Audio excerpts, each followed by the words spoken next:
Governor Clinton came, Oh. and I was in charge of the whole party and didn't get to meet him. Oh, no. We had between 1,000 and 1,100 people, and because of the crowds and the security and the Secret Service, I was working, and he was down there, and I was up here, and I didn't get to meet him. So he owes me one. Yeah, absolutely. Whenever he finds time. Have you had an opportunity to meet Hillary? No. No?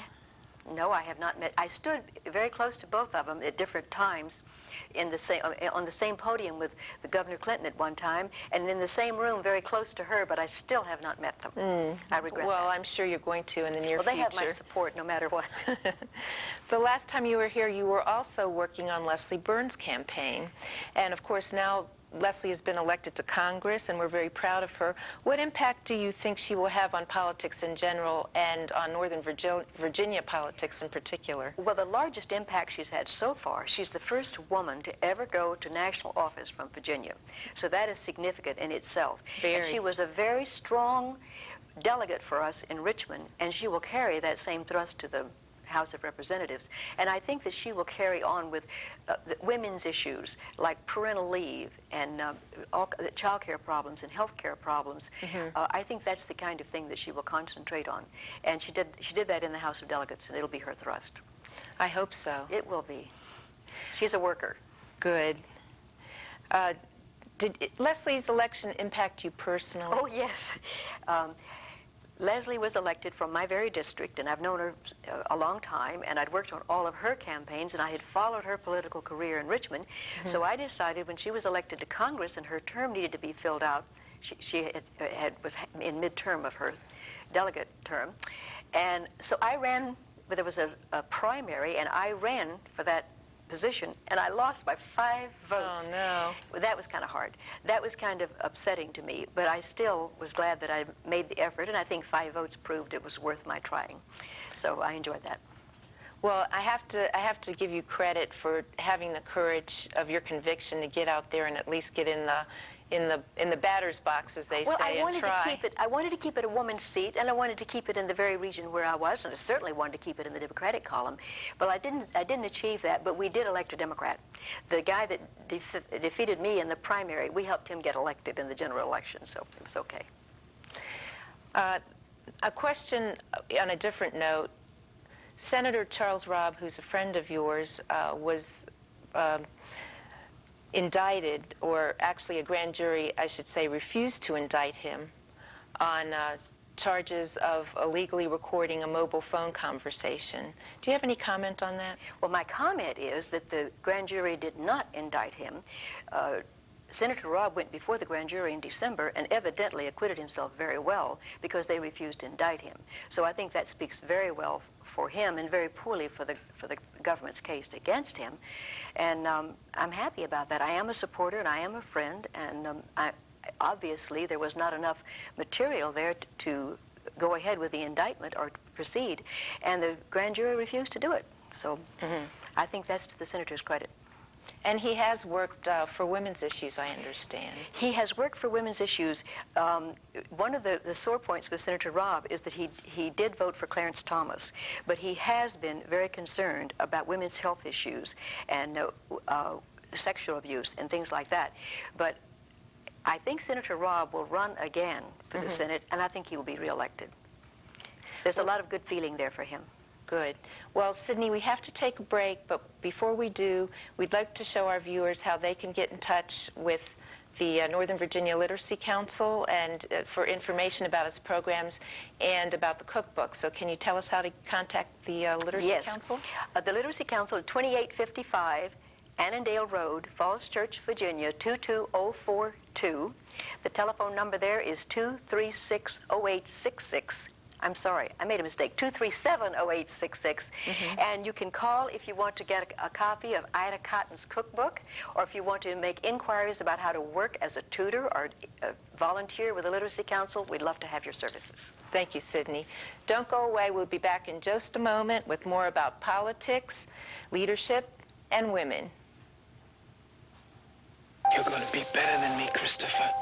I can see it in your eyes. No wasting your life on something you hate. Not for my son. You're going to college. I can see it in your eyes. I can see it in your eyes. You are going to do something important. Christopher, time for work. We've always had the dreams. Now we have the means. Please, support the United Negro College Fund.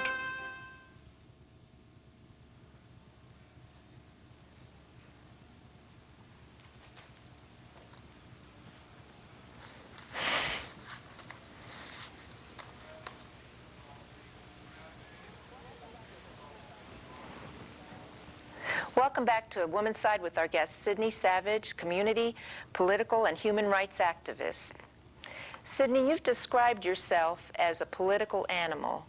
What drives your interest in politics? I suppose because I truly believe that the vote can make a difference. I believe in the political process and the difference it can make for not only an individual, but for a community, a state, a country. Obviously, it can make a difference. People throughout the world are envious of the United States and our government and respect it. And I think the vote is important. And so therefore, through the Mason District Committee, I try to get people to vote. Through people at the Literacy Council, we try to get our new readers to register and vote. Working with Dr. Nguyen and the human rights issue, we try to get the new Americans to register and vote because I think it's very important, and I try to encourage them to. And I really believe in people being active in their community and caring about what's happening to their community and trying to help promote their community and help their community with its problems. And I'm sure in what you've been doing, you've recognized that you were able to make a change. I don't know whether I've made so much a change, but I certainly have worked to keep things going. I don't think there are no great big plans or programs out there called the Savage Plan or the Savage Program, but I do work to help maintain my community. Well, Leslie was elected to Congress. Yes, I worked and of course, on that. You definitely had a piece in I worked that. very hard for Leslie, and I worked very hard for President Clinton, and I loved doing it. It was thrilling. Great. And that's what this program is about, to encourage women to realize that they can get out there and they can make a difference, even if it's on just the local level. That's right. And I think women can volunteer from the simplest position, from stuffing envelopes, answering the telephone, and become very involved with something and become a part of that theme. And that have been a part of the Clinton victory was fantastic. Or Leslie's victory was fantastic. And if you just answered the phone or put stamps on an envelope, you were part of it. It was great. You recently attended a luncheon that was given by an organization called Emily's List. What is that organization? What does that do? And also what happened at the luncheon? Well, Ellen Malcolm founded Emily's List, and it's an organization that was founded to promote women in politics, to help them get elected. And it was started just about 3 years ago or something like that. And it is now the largest PAC, political action committee, in the country. Great. And I attended Emily's luncheon in New York when I was there for the convention, and I attended one just this last week here in Washington. And it was wonderful. Ellen Malcolm herself was there to speak. Eleanor Norton was there from the district. Many Hollywood celebrities. Claire Brown was one that I remember. Lots of people there, mostly women. There were 4,200 people at this luncheon, and probably 4,000 of them were women. And over and over and over, Emily's List encourages women to get in the race, to get out there and try, and they will help them out. And you know, a lot of women are in this new Congress, new senators and new Congresswomen, and they were all helped by Emily's List. It's a very forceful organization. That's fantastic. It is. And powerful, too. It was wonderful to be at that luncheon last week. It was overwhelming. Boy. You also, I believe, last summer attended a NARAL function. Can you tell us a little bit about that? I did. That was the chance. I stood on a platform with Governor Clinton, about 4 people away from him, still didn't get to shake his hand. But he came for the opening of the new NARAL offices in Washington. That's the National Association